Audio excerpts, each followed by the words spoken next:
O cihaz reaktörünün arkasında bir insan vardı. Unutulmuş. Yaşam bilimi bazen bir fabrikada, bazen bir tarlada, bir hikaye. Bazen bir madenin en karanlığında, bazen bir şantiyenin çürümüş resimlerde koydu.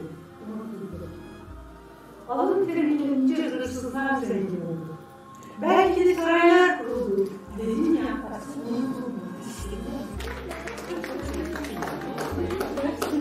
Lumière d'hiver.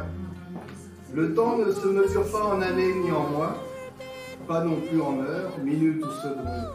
Il se mesure en battements de cœur, en premier pas, en dernière danse. Il nous file entre les doigts sans nous laisser une chance. Bon, ça remonte pas le moral. Sans infini. Le temps creuse les rides, mais derrière les rides, l'âme survit. Mon esprit a vaincu. Qu'il est long le chemin sous ce soleil de plomb. Je me suis bien battue. Sous la moiteur de l'air, mon travail ardu et ma sueur acide ont balayé le temps. Sous le chaud du résiment, le jaune éblouissant, et durant si longtemps. Mes entrailles hurlant, mon corps brûlant ont survécu à cette folie humaine, à cette vague de haine. Mon esprit a vaincu. Si j'arrive à repousser cette horrible couverture qu'ils m'ont jetée sur les genoux du synthétique, j'aime pas le synthétique. Je préfère la laine, comme les naseaux des percherons. Si j'arrive à me lever, je pourrais voir d'où vient ce bruit d'eau. Mais qu'est-ce qui m'en empêche? L'ange, à jouer derrière le store à la mer, à chevaucher le soleil, il me retient. Je sens sa chaleur sur mes joues. Je suis bien à ne rien faire dans mon fauteuil roulant. Mais quand même, si on ne fait rien, l'eau va continuer d'éclabousser. Ça va grossir le flot, toute cette eau remplir le salon, noyer le couloir, déborder dans la chambre. Peut-être que ça me poussera dans le jardin. Ça me transportera dans les branches du cerisier. Elles sont longues les cerises.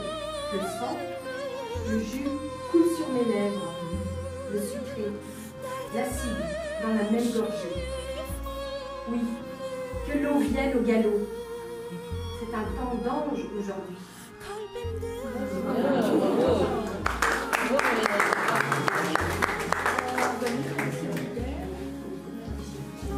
Est-ce que vous avez d'autres? La porte de l'éternité. Tu dors sur le trottoir, indifférence, désespoir, chemise bleue passée, pantalon rigide de saleté. Raconte-toi. Pieds crasseux, talés par les heures de marche sur toutes les routes, en toute saison. As-tu erré toute ta vie? Raconte-toi. Bras croisés sur le cœur, jambes repliées, tu te recroquevilles sur ton malheur. Tu n'attends plus rien de la vie. Raconte-moi. Un peu de temps volé au temps. Pleurer, besoin de réconfort. Sentir la fraîcheur des larmes rouler sur ma joue. Douce amère, elle porte l'histoire de ma vie. Ma tête tourne, soudain c'est l'abandon. Une vie consacrée aux joies et peines des enfants, des parents. De moi, tout était dit. Une image se mêle à ma détresse. Enfant, les chèvres étaient des compagnons de jeu. Solitaires, je leur confiais mes secrets. Facétieuse, elles me faisaient rire. Trop vite, la légèreté est passée. Une seule certitude. Tout pèse et pèsera encore plus. Et puis à l'écrit des enfants, le repas à préparer.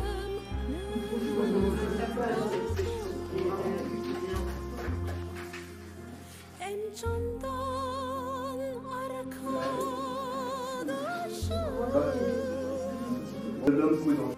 Le livreur parti, je restais seul sur le trottoir, cet encombrant carton debout à côté de moi. 1,80 m, assez plat. Pour les voisins, ça pouvait être n'importe quoi. C'était bien ainsi qu'à un peu honteux de mes excès de précaution, je préférais rester discret sur cet achat. À 4 pattes au milieu de ma cuisine, le carton grand ouvert devant moi, des morceaux de polystyrène éparpillés sur la moquette, le plan déplié, ici les vis, le tournevis, la clé à 6 pans, là les planches en contreplaqué au poulet au nombre de 8, le capiton blanc de finition, un coussin doré brodé à mon ventre, il ne manquait rien.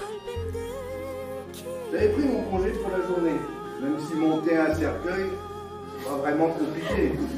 Pas de tiroir, de charnière, de vitres qu'on risque de casser. Non, le plus délicat, c'est les poignets.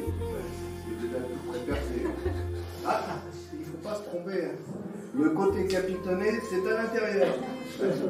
Normal, le confort, c'est pour le mort. En dehors de ça, il faut visser, visser et visser. 1h30 plus tard, la boîte était montée. Il n'y avait plus que le panneau du dessus à fixer. Avant de le fermer, par curiosité, je me suis installé dedans.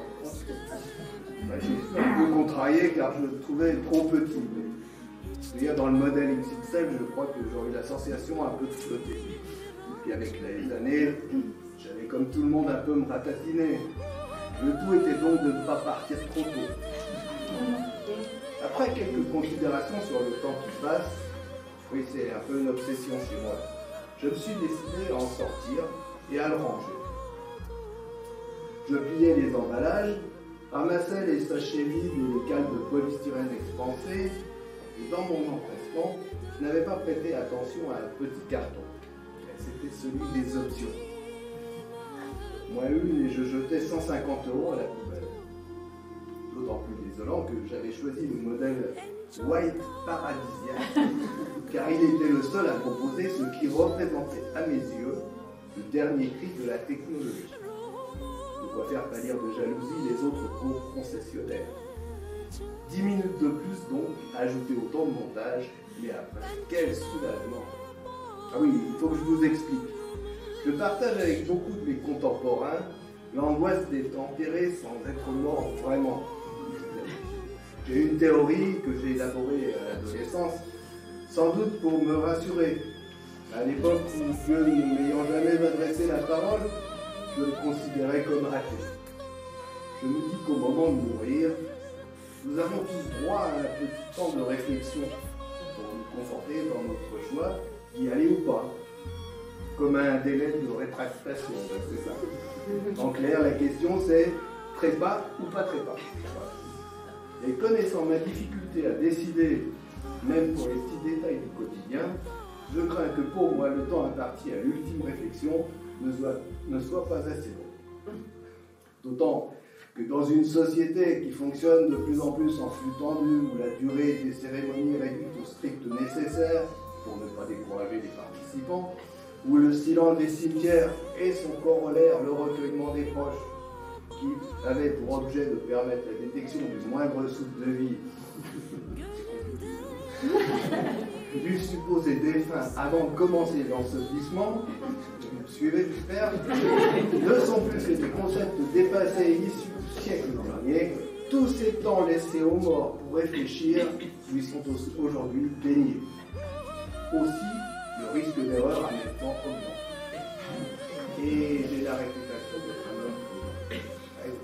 C'est ainsi que j'avais jugé utile de choisir l'option détecteur de mouvement.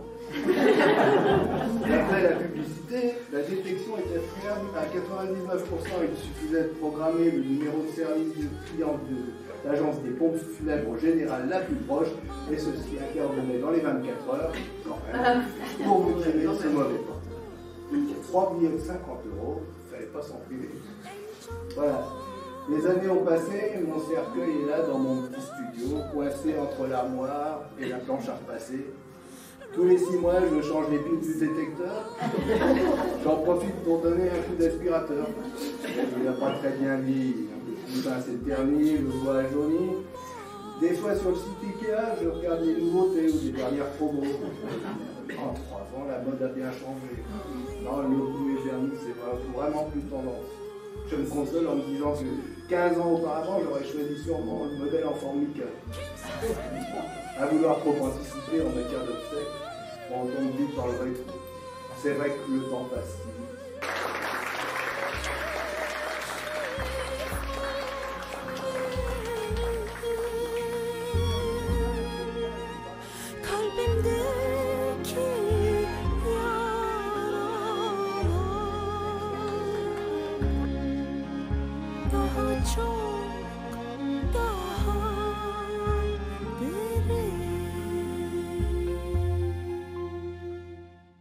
Okay. just